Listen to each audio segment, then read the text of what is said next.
As your time as a firefighter, were you ever harassed? I was definitely treated differently because I was a woman working in a male, at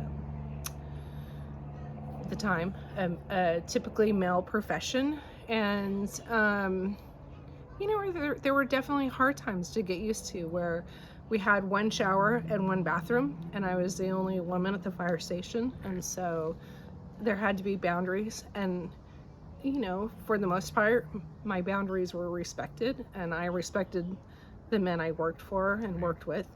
But there was a time where um, I got called out. I was actually off duty. We worked 3 days on, 4 days off, 4 days on, 3 days off. And there was a big fire, and I got called into work. And I went with 3 other firefighters out to a big fire scene. And my battalion chief asked me to drive another battalion chief back to the station. And at the time, it was very strange because when you get called out on fires like this, you get paid a lot of money because you're paid overtime, you're paid hazard pay, and all of a sudden I'm singled out of 4 firefighters. I was the only female, and I was asked to drive him back to the station, which was about a 3-hour drive. And it didn't make sense. I was never given any warning, but it was very clear to me as soon as he got in the truck that he was completely intoxicated.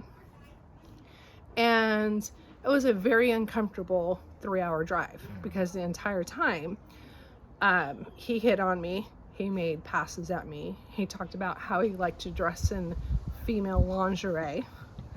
And as we got closer to the station, he grabbed my thigh.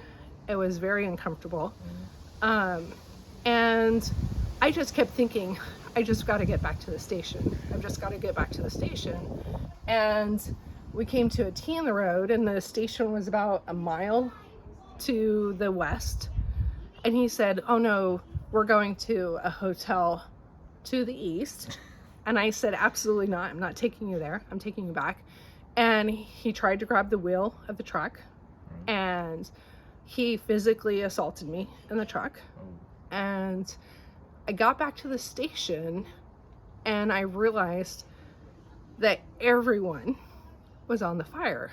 And I pulled into this huge fire station, the headquarters of the entire county, and everyone was gone.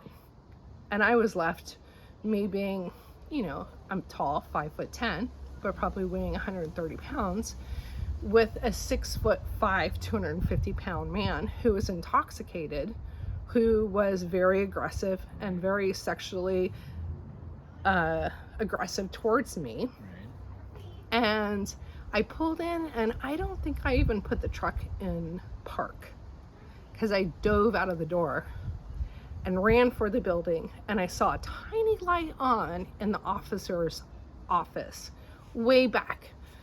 And I sprinted, and he was right behind me, and I burst into the door, and there was a captain below rank of a battalion chief. And I came running in, and I ran right past him and right behind him. And he said, "What the fuck's going on here?" And I was trembling, and I've never been scared in my life. I've never been scared of men because I am a bigger, taller, tough girl, and I have a very imposing attitude, and I've never really been afraid of a man before. And I was then. And he told his superior, "You need to get out of here now." And he turned to me and he said, "Do you have your gear with you?" And I said, "I do." No other questions. This is a man of few words. And he said, "Throw it on my truck." And he was a bulldoze operator, scout. And he took me with him, so that way I didn't have to stay in the station alone with him. And for 3 days, we scouted a fire, and it was just him and I, and he never asked me questions. And when I got back to the station, turns out the reason why I was asked to drive this intoxicated battalion chief off site is that he had sexually harassed several female firefighters who were there. And several weeks later, I got deposed. Depose. Yes. And now as an attorney, I know what that means. But at the time, nobody told me what that means. It means under oath, I have to tell what happened. And my senior battalion chief said, "You're being deposed today."